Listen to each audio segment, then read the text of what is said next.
Oh, arthritis ka mo, mabisang gamot.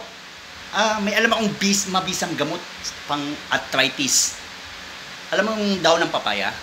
Kumuha ka ng 3 daon ng papaya. Tapos pag kukuha mo ng daon ng papaya, ibilad mo ngayon yon.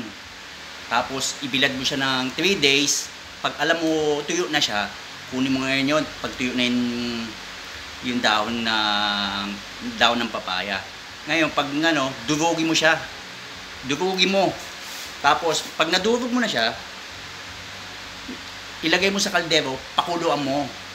Pakuluan mo siya ng mabuti. Pakuluan mo ng 5 oras. Kailangan pakuluan mabuti yung daon ng papaya kasi para lumabas yung bisa ng Tapos, pag napakuluan na siya mabuti, ipalamigin mo na ngayon. Palamigin mo siya ng 5 days.